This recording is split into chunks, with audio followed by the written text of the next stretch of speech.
Hello, this is Dr. Samir Rashid. I'm a breast and gynae pathology fellow at HMC Qatar. This is part 2 of cervical pathology lecture series. In this lecture, I will review the common malignancies arising in the uterine cervix. Cervical cancer used to be the leading cause of cancer death for women worldwide. However, in the past 40 years, the number of cases and deaths from cervical cancer has decreased significantly in some regions. This decline largely is the result of many women getting regular pap smears, which can find pre-malignant lesions such as L-sil and H-sil, the lesions that we discussed in the last lecture, before they develop into cancer. Other risk factors for cervical cancer are sexual behavior, smoking history, and use of oral contraceptive pills. Cervical cancer may present as a polypoidal mass, as seen here, or as an endophytic lesion infiltrating into surrounding structures. Squamous cell carcinoma is the most common cervical cancer. It arises from mucosa of exocervix, most commonly associated with HPV infection and H-sil. It is predominantly associated with HPV 16 and 18. In well-differentiated cancers, we see intercellular bridges, as we can appreciate here, and these are present in all squamous mucosa. Another feature of squamous cell carcinoma is keratin pearls. Here is a very pretty picture of keratin pearl by liver pathology. These keratin pearls are balls of parakeratosis that are surrounded by atypical cells. It is found in squamous cell carcinoma of all types and at all sites. In poorly differentiated types, there is abundant nuclear pleomorphism, plenty of mitotic activity, necrosis, and less distinct cytoplasmic borders. In difficult cases, we can seek help from IHC. P40 and P63 immunohistochemistry are positive in squamous cell carcinoma while they are negative in adenocarcinoma. Squamous cell carcinoma is graded using a three-tier system depending on the degree of similarity to normal squamous epithelium. In well-differentiated squamous cell carcinoma, there is minimum pleomorphism and atypia, while in poorly differentiated squamous cell carcinoma, the cells look more primitive with small hyperchromatic cells. As mentioned before, that in these poorly differentiated carcinoma, it is essential to do immunohistochemistry such as P63, P40. These will be positive in squamous cell carcinoma and CEA can be positive in adenocarcinoma. One important parameter that is used in the staging of cervical carcinoma is depth of invasion. Depth of invasion is measured from the basement membrane of the epithelium to the point of deepest invasion. In this image, this all area represents high-grade cell. So this is the basal lamina and I have these islands of invasive carcinoma.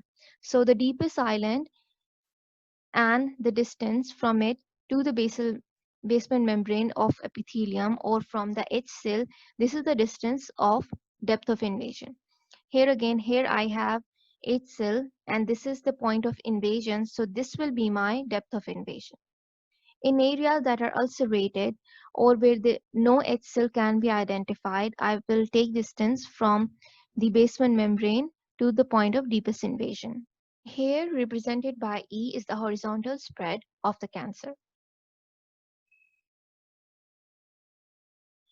Tumors with only microscopic invasion have shown to have better prognosis. These are described as those with stromal invasion with a maximum depth of invasion of 5 mm and no wider than 7 mm diameter, or the horizontal spread. Here, this is from CAPSIGN optics. So we have T1A1 if stromal invasion is less than 3 mm in depth and horizontal spread is less than 7 mm. And it's T1A2 if stromal invasion is more than 3 mm but not more than 5 mm in depth and horizontal spread of less than or equal to 7 mm. Squamous cell carcinoma has a couple of varieties. Here is a basaloid squamous cell carcinoma with some peripheral palisading desmoplasia around these very basophilic appearing nests. This variety is important as it has aggressive clinical behavior. Another variety with local aggressive growth is verrucous carcinoma. This has a warty or verrucous appearance with thickened acanthotic papillary squamous epithelium with mild dysplasia and diffuse parakeratosis. Second most frequent cervical carcinoma is adenocarcinoma arising from the endocervical glands. The risk factors are usually the same as squamous cell carcinoma, and this may or may not be associated with HPV infection and AIS. Adenocarcinoma is characterized by infiltrating atypical glands. Also, there is marked glandular confluence here with cribriform or even microacinar architecture. Cervical adenocarcinomas can be divided into two families, those who are associated with HPV infection and those who aren't.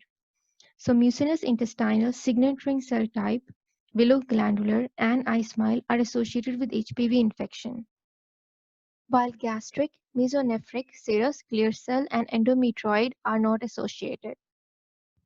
Gastric type adenocarcinoma, also known as minimum deviation adenocarcinoma, presents as a mass lesion. It has deep infiltrating glands with minimal or no cytological atypia. It is important to recognize this entity as it can be confused with tunnel clusters or other benign lesions of the uterine cervix, and this is usually associated with ovarian sex cord tumor with annular tubules and Peutz-Jeghers syndrome.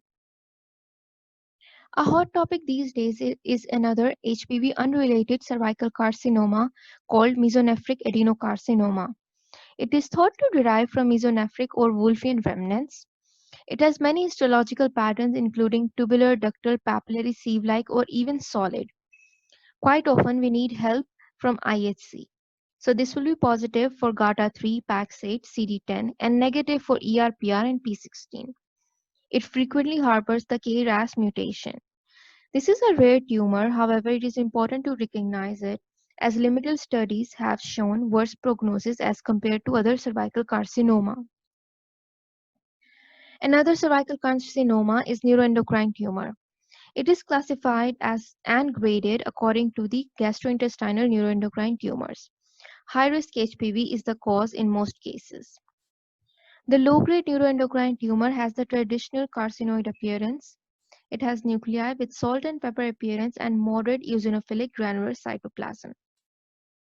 High-grade neuroendocrine tumor has the traditional carcinoid appearance, and along with it, it has mitosis more than 20 per 2 millimeters square or Ki67 more than 20%. Large cell neuroendocrine carcinoma is another type of neuroendocrine tumor with large cells, that is 3 times size of small cell carcinoma, and along with it, it has abundant cytoplasm, variably coarse chromatin, nuclear pleomorphism, and prominent nucleoli. These usually present with extensive and geographic necrosis. With that, we have reached the end of today's lecture. I hope you enjoyed it. Let me know what you think. You can connect with me on Twitter at Samara_MD. I will see you in some other lecture. Till then, goodbye.